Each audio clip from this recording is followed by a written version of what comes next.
Is Boar Priest actually a good deck? I mean, the obvious answer is no, right? I mean, just look at the data. I'm here on HS Replay. I've got the Boar Priest archetype loaded up. If we look at Bronze through Gold, 35% win rate. If we come up to Platinum, 37%. Diamond through Legend, 41. Diamond, 40. Diamond 4 through 1. That's the one a lot of people care about, 43%. Legend, 43%. Top 1000 Legend, 46%. And yeah, it goes up as you go up in rank, but it has a negative win rate at basically every bracket in the ladder. So that seems to be an open and shut case, right? Boar Priest sucks and don't play it. Except people are actually getting rank 1 Legend with it and winning and staying at rank 1 Legend with it. How do we explain that? Well, if you look over here, we're at top 1000 Legend. It doesn't let us filter for top 10 Legend, but we can see that the best matchup listed is Control Warrior with a 71% win rate. And if you're looking for an explanation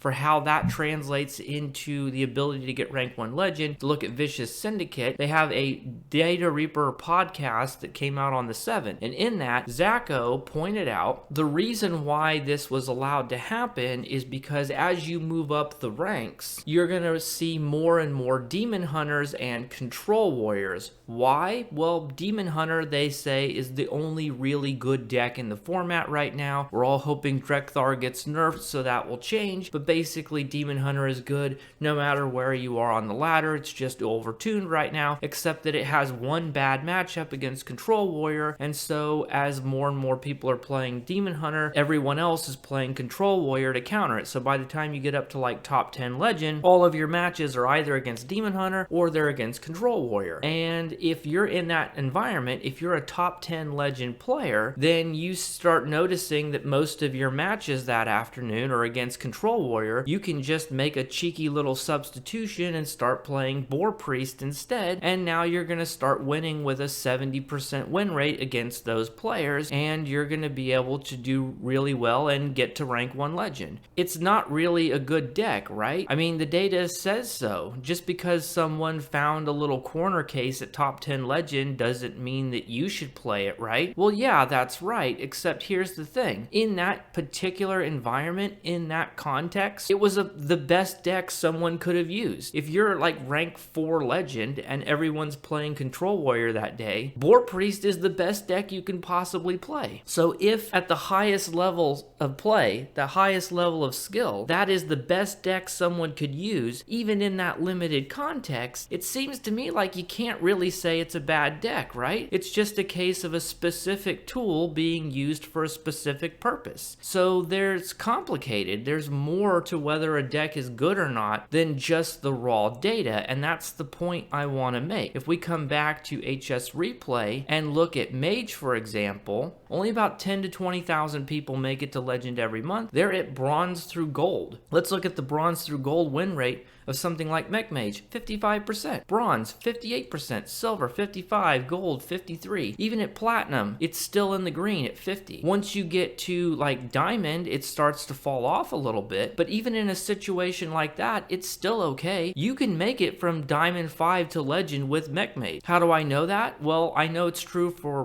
Pirate Rogue because I made it to Legend last month with Pirate Rogue, and I'm gonna make it to Legend this month with Pirate Rogue because I'm having a lot of fun playing it. So even though the stats are going to tell you that Pirate Rogue is absolutely terrible, the truth of the matter is it's still perfectly playable. And for the majority of people playing the game, there's probably a deck you can play in all 10 classes that's going to be just fine. So when people on Reddit and YouTube and everywhere else talk about decks and they're using the data to determine which decks are good or not, and they say things like Rogue is unplayable on the ladder, that's something else Vicious Syndicate said, they're talking about specifically at those high levels of play which don't apply to most players. So the point of this video that I'm trying to make is play whatever you want. The average Hearthstone player can can ignore all this and probably just play whatever, especially if you don't have the resources to make a different deck. Jay Alexander is playing top 1000 Legend with Pirate Rogue, which is supposed to have like a 44% win rate, and yet he's still managing to pull it off. So, you know, just have fun. That's the most important thing. If you enjoy Warlock and you want to play Curse Warlock this expansion,